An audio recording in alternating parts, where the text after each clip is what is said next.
안녕하십니까. 이사님 팩토리 사업부 정석영 팀장입니다. 2021년 새해 첫 번째의 독서책으로 지속 가능한 삶을 모색하는 사피엔스를 위한 가이드라는 책을 선택을 해서 독서를 완료했습니다. 여러분들에게 간단하게 저의 생각과 책의 내용을 공유해 드리겠습니다. 그 저자는 그 저자에 대해서 소개를 드리게 되면 그 저자인 김선우 지음이고, 저자는 한때 그 치열한 그 동아일보 기자 생활을 그 언론의 최전선에서 일하는 신문사 기자였습니다. 매일 기사를 쓰고 매일 취재를 하고, 자기 전에는 내일 무슨 글을 써야 될지 그 다음에 뭐 생각하면서 엄청 바쁜 시간을 보내게 되죠. 그러다가 40세 되던 해에 후련히 그 동아일보의 신문사를 그만두고 미국으로 가게 됩니다. 그 미국의 시애틀이라는 시골 마을에 가족들과 같이 정착을 하면서 그 갑자기 일상의 속도감이 달라졌고, 가족과 부대끼며 생활하는 시간이 늘고 자기 자신을 돌볼 기회가 생겼습니다. 인터넷을 꺼놓고 쇼핑을 줄여게 됩니다. 그리고 맛있는 음식을 사 먹기보다는 냉장고를 털어서 그 창의적인 음식을 뭐 스스로 막 자기도 요리를 하게 되고, 회식 대신 가족과 시간을 많이 보내게 됩니다. 빠르고 정확하게만 잘 해내는 것만 최고였던 그 시기에 배우고 실천했던 사람이 무척 낯설었지만 차근차근 그 시골 마을에 정착을 하면서 가족들과 시간을 보내게 되니 새로운 삶의 방식은 무척 만족스럽고 좋았다고 합니다. 그 와중에 이제 코로나 바이러스 팬데믹의 시대가 됩니다. 그 미국이라는 우리가 알듯이 지금도 굉장히 어려운 시기를 겪고 있고, 코로나 바이러스 환자들이 급증하는 어떤 그 미국의 상황이 이제 계속되게 되죠. 그 코로나 바이러스가 강타하자 전 세계가 이제 급작스럽게 이제 속도를 줄입니다. 갑작스럽게 집안에 이제 고립되는 경우도 발생하고, 뭐 타인과의 교류도 이어가지 못하게 된 사람들이 당황하기 시작합니다.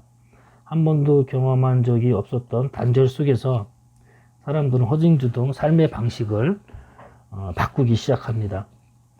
그 모습을 보고 있자니 이제 분리된 삶을 선택해서 어떻게 이 저자가 먼저 시골 마을에 정착하면서 느꼈던 여유로움, 느림의 어떤 관점에서 그 자신의 어떤 일상에서 일어났던 일들, 그리고 그 이메일로 구독자에게 보냈던 어떤 자신의 생활들에 대한 관점을 그 코로나 시대에서 더욱더 어떤 그 삶의 라이프 스타일을 바꿔야 된다.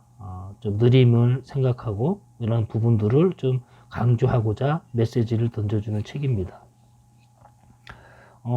삶의 속도는 느리게, 그리고 생각은 더 깊게, 그리고 관점은 조금 다르게, 그 삶을 견제하는 태도에도 뉴 노멀이 필요하다.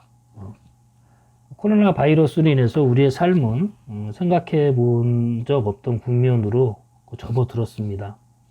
그 저자는 이 느리고 고립된 일상생활에서 실천할 수 있는 세 가지 변화를 이 책에서 말하고 있습니다. 바로 느린 속도감, 깊이 통찰하는 습관, 그리고 다양한 관점입니다. 그러니까 긴박하게 굴러갔던 면에서 굴러갔던 삶, 바쁘고 복잡한 삶 속에서 멀어지면서 저자는 마음을 느긋하게 먹기로 결심을 합니다. 언제나 조급했고 시간이 없다고 느꼈었는데, 시간을 대하는 관점이 달라지자 오히려 느리게 걷는 삶이 꽤 편하다는 것을 알게 됩니다. 시간이 많이 생기니 같은 사건을 여러 번 되돌아보는 습관이 생겼고, 그러자 바빠서 대충 보고 지나갔을 때에는 몰랐던 전혀 다른 세상이 펼쳐진다는 사실을 알게 됩니다. 그렇게 자연스럽게 다른 관점에 대한 생각이 열렸고, 그동안 알았던 상식과는 다른 이야기에 관해서도 관심을 기울이게 되면서 전혀 다른 입장에서 어떤 사건을 생각하는 그 어떤 생각의 여유로움도 가지게 되었다고 합니다. 대전환의 시대에 지치지 않고 살아갈 방법은 없을까? 이 책에서는 여러 가지로 어떤 그 일어나는 부분들에 대해서 이야기를 해주고 있는데요. 그 지속 가능한 삶을 모색 중인 모든 이에게 이렇게 이야기를 합니다. 숨가쁘게 살아온 사피엔스를 위한 사람들에게는 조금 더 느리게 걷기를 이야기합니다. 여러 가지 내용의 이야기들이 있지만 일주일에 1시간 아무것도 안 하는 시간을 가져라. 그리고 왜 항상 나는 시간이 부족할까라고 느끼는 사람들에게 이렇게 이야기합니다. 느리게 생각하고 느리게 움직여 보면 시간이 얼마나 충분한지를 알게 된다. 이런 이야기를 메시지로 던지고 있고요. 호텔에서 손님들은 스마트폰을 가져가는 이유가 이렇답니다. 시간에 대한 조급함 때문에 스마트폰을 가지고 가서 스마트폰에 몰입을 하게 된다고 합니다. 그리고 느리게 자란 나무가 튼튼하게 큰다라는 이야기도 있습니다. 두 번째로 생각하는 사피엔스를 위한 그 부분에서는 조금 더 깊이 한 사건이나 사물에 대해서 생각을 하자는 이야기입니다. 힘이 되는 루틴, 짐이 되는 루틴. 그 힘이 되는 루틴을 유지해야 되고 짐이 되는 루틴은 가감히 버리라는 이야기고, 한 번의 잘못을 만회하기 위해선 몇 번의 좋은 일이 필요할까라는 부분에서는 자신의 생각을 깊이 있게 생각해 보면 그 부분도 해결할 수 있다는 이야기입니다. 그리고 행복감을 느낄 수 있는 것은 자신에게 있다라는 이야기도 합니다. 지속 가능한 삶을 모색하는 사피엔스를 위한 어떠한 관점이나 사물, 생각에 대한 부분인데 조금 다르게 생각하기입니다. 스마트 시대에 부자들은 인간관계에 돈을 투자한다고 합니다. 그리고 행복과 만족의 차이는, 행복은 목마르고 추구하면 이룰 수 있는 자신을 위한 어떤 다름에 있다라고 합니다. 그래서 이 저자가 이야기했듯이 좀 더 느리게 걷고 좀 더 깊이 들여다보고 조금 다르게 생각하기를 실천을 하면서 우리가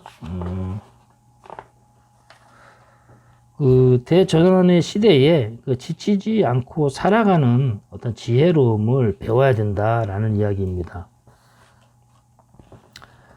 예전처럼 돌아갈 수 없는 시대, 꼭 경쟁을 해서 1등만이 살아남는 시대, 이런 시대도 굉장히 중요하지만 앞으로의 뉴 노멀 시대에는 자기 자신에 대한 어떤 그 컨트롤, 그 다음에 자기 자신이 행복감을 느낄 수 있는 삶을 지속적으로 노력하고 그 부분에 대해서 스스로 이어갈 수 있는 능력이야말로 우리가 꼭 추구해야 될 어떤 그 삶의 라이프 방식이 아닐까 생각을 합니다.